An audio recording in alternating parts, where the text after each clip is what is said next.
Student, concept physics class की इस नई वीडियो में आपका स्वागत है।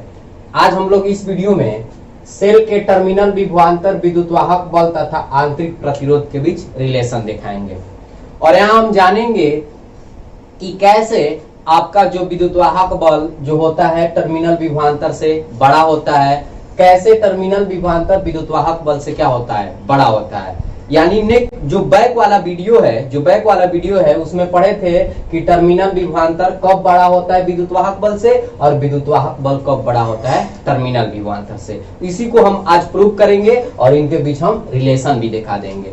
और इस वीडियो को समझने के लिए सबसे पहले आप बैक के वीडियो को देखिए और उसका लिंक हम डिस्क्रिप्शन बॉक्स में डाल दिए हैं, वहां से आप देख सकते हैं। अन्यथा अब यहाँ से थोड़ी सी बातें हम जो बैक वाली वीडियो में पढ़े हैं थोड़ी सी समझाते हैं। बैक वाली वीडियो में हम पढ़े थे कि जैसे ये आपकी एक सेल थी, ध्यान से समझेंगे, ये आपकी पॉजिटिव ये आपकी निगेटिव, इसका वोल्टेज विभव मान लेते हैं आपका 60 वोल्ट था। जब इस सेल से धारा प्रवाहित नहीं की जाती थी, यानी इस सेल को खुला परिपथ में रखा जाता था, तो इनके सिरों के बीच जो विभवांतर होता था उसी को हम क्या बोलते थे, विद्युतवाहक बल।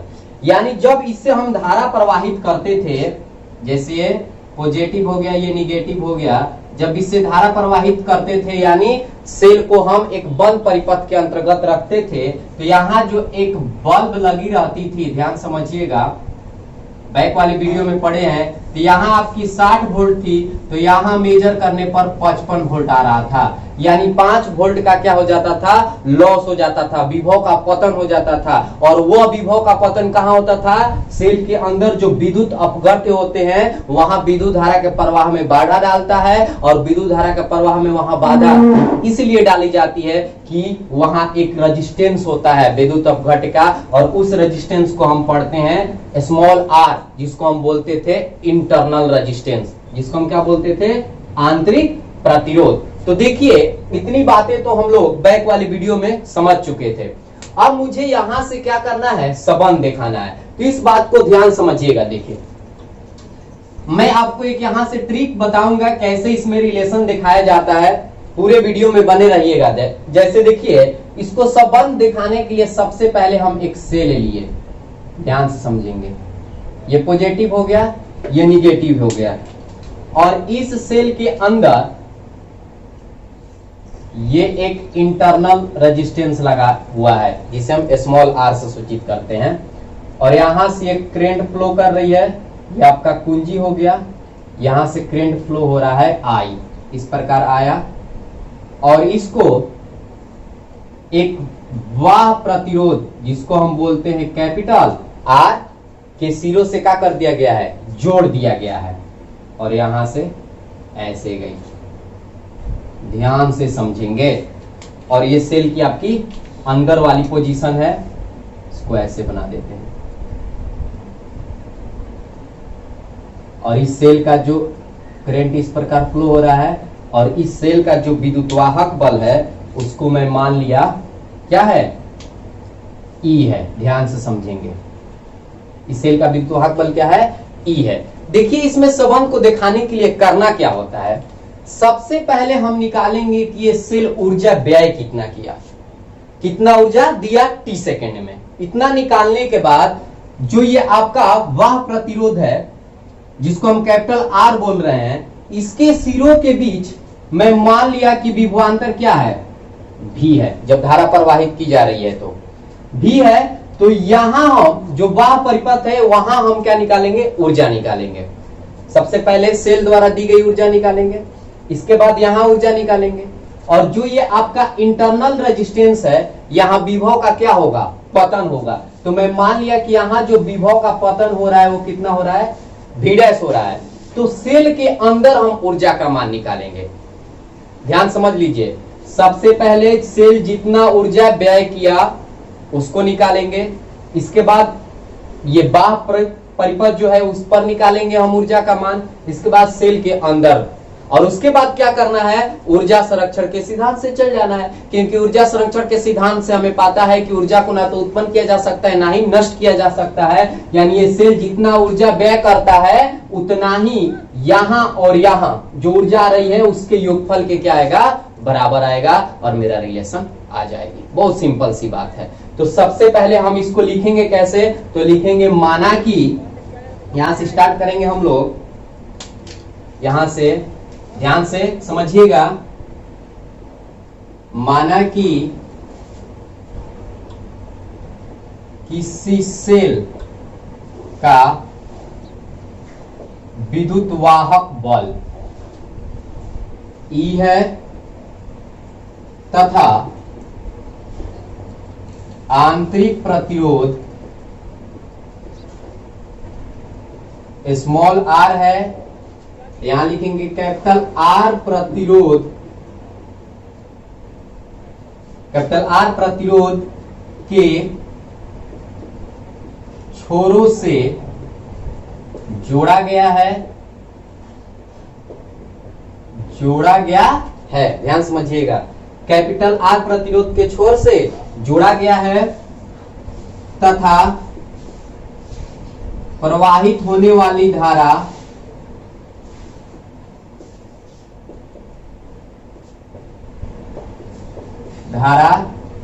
I है।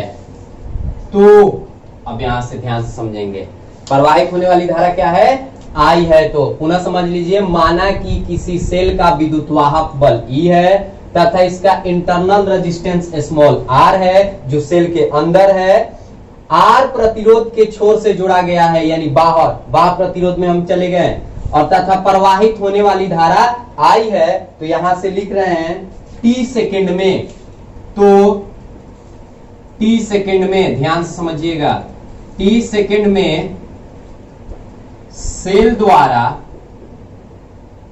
व्यय ऊर्जा, t सेकेंड में सेल द्वारा व्यय ऊर्जा, या हम इसको कार्य कह सकते हैं, कोई भी बोल सकते हैं, t सेकेंड में सेल द्वारा किया गया कार्य या व्यय ऊर्जा कितना दिया, तो हमारे पास सूत्र होता है विद्युतवाहक बल E बराबर W बाटा Q, बैक वाली वीडियो में पढ़े हैं।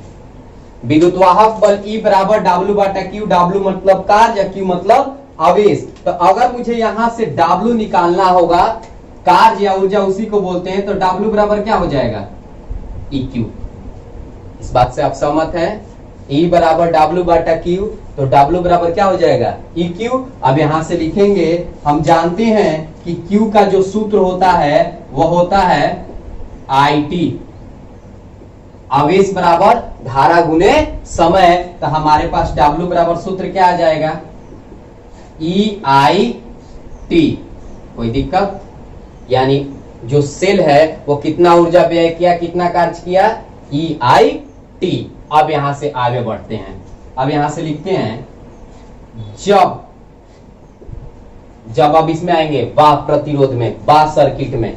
अब यहां से लिखेंगे जब प्रतिरोध के सिरों के बीच विभवांतर भी हो, तो इस बात को समझिएगा, जब R प्रतिरोध के सिरों के बीच विभवांतर भी हो, तो यानी जब धारा प्रवाहित किया जाता है तब, और इस भी को हम क्या बोलते हैं, इस भी को हम क्या बोलते हैं, टर्मिनल विभवांतर। क्या बोलते हैं, बैक वाले वीडियो में पढ़े थे, टर्मिनल विभवांतर। तो जब R प्रतिरोध के सिरों के बीच विभवांतर भी हो, तो या लिखेंगे वाह परिपथ में किया गया कार्य। अब इसको इंडिकेट कर रहे हैं W1 से, इसका सूत्र क्या होगा, इसी तरह W1 का सूत्र क्या होगा, यहां देखिए विद्युतवाहक बल गुने आवेश। तो यहां तो आपका विद्युतवाहक बल था, लेकिन यहां हम क्या माने हैं, V माने हैं, तो यहां से लिखेंगे VQ। कोई दिक्कत, अब यहां से लिखेंगे W1 बराबर V, और Q का सूत्र हो जाएगा आपका IT, आवेश। Q का सूत्र क्या होता है, IT। अब यहां तो हम बाह्य परिपथ के लिए क्या कर दिए, निकाल दिए। अब यहां से लिख रहे हैं, अब यहां से ध्यान से समझिएगा, अब आगे बढ़ रहे हैं, अब जा रहे हैं सेल के अंदर। अब यहां लिख रहे हैं सेल के अंदर, सेल के अंदर विभव पतन मान लिया कि V डैश है। पतन होती है ना, बैक वाले वीडियो में पढ़े थे, V डैश है तो सेल के अंदर अब निकालेंगे किया गया कार्य, ध्यान से समझेंगे। सेल के अंदर किया गया कार्य W2 बराबर, यहां क्या लिखेंगे, अब यहां भी नहीं होगा, जैसे यहां E था तो E लिखे थे, यहां भी है तो भी, यहां लिखेंगे V डैश और Q के जगह पर हम लिख देंगे IT, यानी W2 का सूत्र हो जाएगा V डैश IT। अंदर इतना, बाहर इतना, और सेल कितना ऊर्जा व्यय किया, इतना। ये दोनों का जो योगफल है इसके क्या आएगी, बराबर आएगी। जैसे हम बैक वाले वीडियो में पढ़े थे कि यहां आपकी पॉजिटिव है और यहां आपकी निगेटिव है, तो ये 60 वोल्ट है। जब धारा प्रवाहित की जाती है तो यहाँ 55 वोल्ट हो जाता था, और ये 5 वोल्ट आपका ह्रास हो जाती थी, तो पुनः 55 और 5 को जोड़िएगा तो किसके बराबर आएगा, 60 ही के ना बराबर आएगा। तो आप लिखेंगे ऊर्जा संरक्षण के सिद्धांत से। तो आप क्या कीजिए, इतनी बातें आप स्क्रीनशॉट कर लीजिए, इसके बाद हम वहां से आगे बढ़ते हैं। अब देखिए यहां से, अब यहां से आगे बढ़ते हैं और लिखते हैं, बात समझ में आ रही है। अब यहां से लिखेंगे ऊर्जा संरक्षण के सिद्धांत से, ऊर्जा संरक्षण के सिद्धांत से। का कहने का अर्थ यह हुआ कि जो आपकी ये W है वो बराबर होगी W1 प्लस W2 के, और W का मान कितना रखेंगे, EIT, और W1 का देखिए क्या आया है, VIT, और प्लस W2 का मान कितना आया है, V डैश IT। कोई दिक्कत। अब यहां से क्या करेंगे, EIT अब बराबर IT को कॉमन कर लिए तो V प्लस क्या हो जाएगा, V डैश हो जाएगा, और IT से IT को क्या कर दिए, कैंसिल कर दिए। तो क्या बचा आपका, अब इधर से देखिएगा क्या बचा, तो E बराबर आपका बचा V plus V dash. V dash किसका विभव है, सेल के अंदर पतन हो रहा है। अब यहां से लिखेंगे ओम के नियम से, ध्यान से समझेंगे, ओम के नियम से V डैश का अगर हम मान निकालते हैं तो क्या होगा, ओम के नियम से V बराबर IR, यहां लिखेंगे I, लेकिन इसका रेजिस्टेंस क्या है, स्मॉल r है, तो यहां क्या लिख देंगे, स्मॉल r लिख देंगे। तो यहां से आपका हो जाएगा E बराबर V प्लस IR। कोई दिक्कत। अब यहां से देखिए इसको भी तोड़ सकते हैं, आगे चलकर आगे चलेंगे तो इसको भी तोड़ेंगे। अब यहां से अगर मुझे V का मान निकालेंगे तो कितना हो जाएगा, E माइनस IR। कोई दिक्कत, इसी को हम बोलते हैं रिलेशन। अब यहां से आप हमें क्या निष्कर्ष निकल रहा है, ये क्या है, बाप परिपथ का विभव, ये क्या है, विद्युतवाहक बल, और ये आपका इसका विभव है अंदर का। हमसे क्या निष्कर्ष निकल रहा है, हमें यह निष्कर्ष निकल रहा है कि जब इस सेल से धारा प्रवाहित की जाती है तो आपका जो विद्युतवाहक बल है वो क्या होती है, टर्मिनल विभवांतर से क्या होती है, अधिक होती है। तभी ना विद्युतवाहक बल में से इसको क्या किया गया है, घटाया गया है। यहां भी देखिएगा तो वही निष्कर्ष निकल रही है। ये क्या है, वाप परिपथ का जो विभव है, और ये क्या है, इंटरनल का है। तो इसको जोड़िएगा तब इसके क्या आएगा, बराबर आएगा। इसका कहने का मतलब यह हुआ कि जब सेल से हम धारा प्रवाहित कर रहे हैं तो हमारा विद्युतवाहक बल जो है टर्मिनल विभवांतर से क्या है, अधिक होता है। अब यहां से लिखेंगे, यहां यह स्पष्ट हो रहा है कि जब सेल से धारा प्रवाहित की जाती है तो विद्युतवाहक बल अधिक होता है किससे? टर्मिनल विभवांतर से। किससे? टर्मिनल विभवांतर से। यानी इससे यह स्पष्ट हो रहा है कि जब सेल से धारा प्रवाहित की जाती है तो विद्युत वाहक बल अधिक होता है। किससे? टर्मिनल विभवांतर से। दूसरा केस हम बैक वाले वीडियो में पढ़े थे कि जब सेल से धारा नहीं लिया जाता है तो उस स्थिति में आपकी टर्मिनल विभवांतर और विद्युत वाहक बल क्या होता है? बराबर होता है। इसको हम मान लेते हैं इक्वेशन नंबर फर्स्ट। कोई दिक्कत? अब यहां से देखिए, जब धारा प्रवाहित नहीं की जाती है, जब धारा प्रवाहित नहीं की जाती है, इसका कहने का मतलब यह हुआ कि यहां जो I का मान है वो कितना लेना है? शून्य लेना। तो I का मान शून्य लीजिएगा तो देखिए आपकी जो टर्मिनल विभवांतर है और जो आपका विद्युत वाहक बल है वो क्या आ जाएगी? बराबर आ जाएगी। ध्यान से समझेंगे। देखिए कैसे बराबर होगा। बैक वाली वीडियो में हम इतना पढ़े थे कि बराबर होता है, लेकिन मैं यहां प्रूव कर रहा हूं। देखिए V बराबर E माइनस IR है इक्वेशन नंबर फर्स्ट से। अब यहां लिखेंगे V E माइनस 0 गुने R, क्योंकि I का मान कितना रखना है? 0 रखना है। जब घटाइएगा तो V बराबर क्या आ जाएगा? E आ जाएगा। आई होप आपको समझ में आ गई होगी कि जब हम धारा प्रवाहित नहीं कर रहे हैं तो हमारा V जो है E के क्या आ रहा है? बराबर आ रहा है। यानी V को हम क्या बोलते हैं? टर्मिनल विभवांतर, और E को क्या बोलते हैं? विद्युत वाहक बल। तीसरा कहानी हम पढ़े थे, ध्यान समझिएगा, कि जब बाहर से सेल को धारा दी जाती है तो उस स्थिति में हमारा जो टर्मिनल विभवांतर है वह विद्युत वाहक बल से क्या हो जाता है? बड़ा हो जाता है। तब इसको कैसे प्रूव करेंगे? तो देखिए इतनी बातें जो है आप स्क्रीनशॉट कर लीजिए, इसके बाद हम आगे बढ़ते हैं। अब देखिए यहां से, अब यहां से लिख रहे हैं, जब सेल को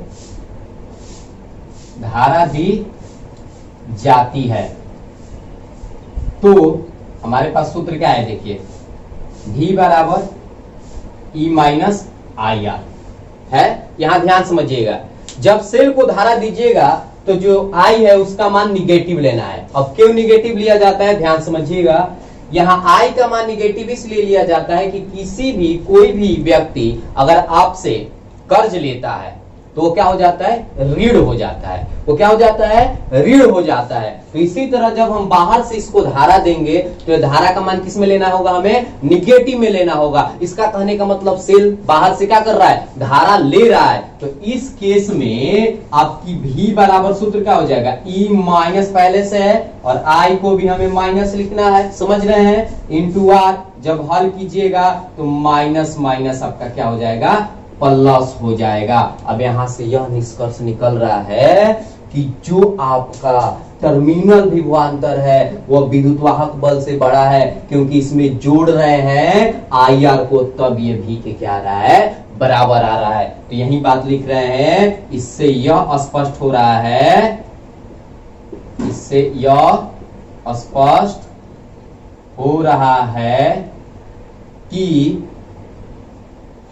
विद्युत वाहक बल से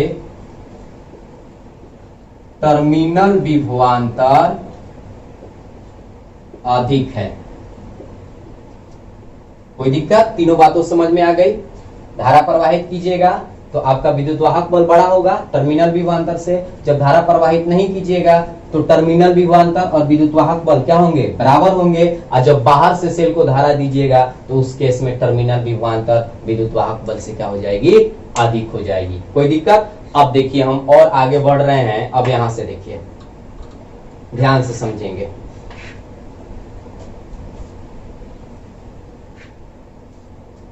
अब यहां से चले हमें अगर इंटरनल रेजिस्टेंस का मान निकालना होगा तो कैसे निकालेंगे? अब यहां से लिखेंगे समीकरण 1 से। समीकरण 1 से क्या आया है? V बराबर E अब माइनस क्या आया है? IR। V बराबर E माइनस IR। अगर हम E का मान निकालेंगे तो क्या होगा? V प्लस IR होगा ना। अगर मुझे R का मान निकालना होगा तो इसको ऐसे लिख सकते हैं E माइनस भी बराबर आई आर।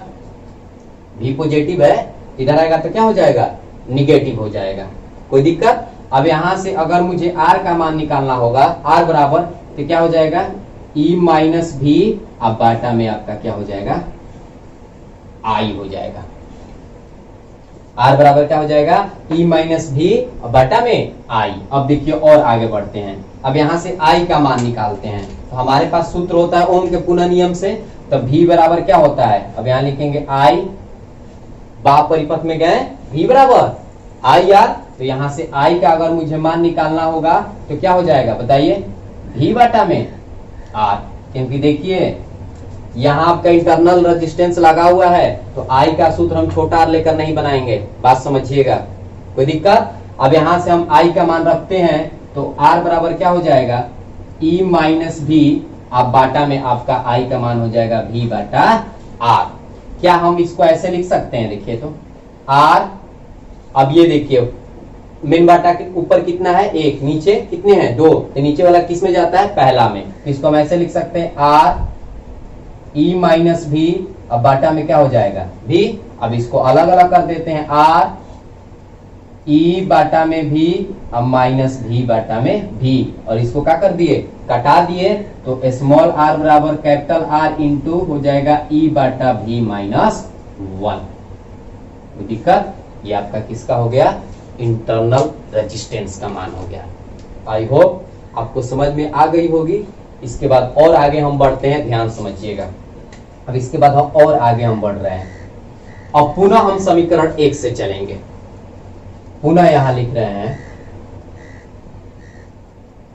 समीकरण 1 से क्या है बताइए। देखिए V बराबर E माइनस आई आर, ये किसका मान है, जो प्रतिरोध है आपका कैपिटल R, उसका क्या है, विभवांतर। अगर हम ओम के नियम से इसका सूत्र पर तोड़ेंगे तो आई आर हो जाएगा। V बराबर आई आर, कैपिटल R लगाना होगा इसके लिए रेजिस्टेंस, क्योंकि इसके लिए देखिए क्या है, कैपिटल R है।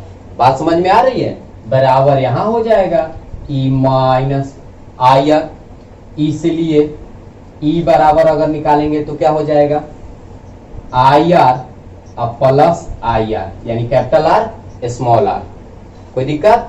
अब यहां से E बराबर क्या कर देंगे, हम I को कॉमन कर देंगे तो कैपिटल R अब प्लस क्या हो जाएगा, स्मॉल r। अगर मुझे यहां से I का मान निकालना होगा तो I बराबर क्या हो जाएगा, इधर देखिए मल्टीप्लाई है, इधर आएगा तो क्या हो जाएगा, डिवाइड हो जाएगा। कोई दिक्कत? तो I जो ये सेल कितना धारा प्रवाहित कर रहा है उसके लिए सूत्र क्या हो गया, E बाटा में capital R plus small r, यानी यह सेल के अंदर का रेजिस्टेंस, ये बाहर का, और ये क्या हो गया, विद्युत वाहक बल। और अगर मुझे इंटरनल रेजिस्टेंस का मान निकालना होगा तो इस फार्मूला से हम बनाएंगे। कोई दिक्कत? तो इसी को बोलते हैं सेल के टर्मिनल विभवांतर, विद्युत वाहक बल तथा आंतरिक प्रतिरोध में संबंध। क्योंकि यहाँ आपकी इस इक्वेशन से देखिए, मेन मेरा इक्वेशन समीकरण 1 है, 1 से हम बहुत सारे I का मान निकाल लिए, R का मान निकाल लिए। कोई दिक्कत? तो आई होप आपको वीडियो अच्छे तरीका से समझ में आई होगी। और अभी तक इस चैनल को सब्सक्राइब नहीं किए हैं तो प्लीज सब्सक्राइब कर लें, तथा अगर आपको वीडियो अच्छी लगती होगी तो कमेंट और लाइक जरूर।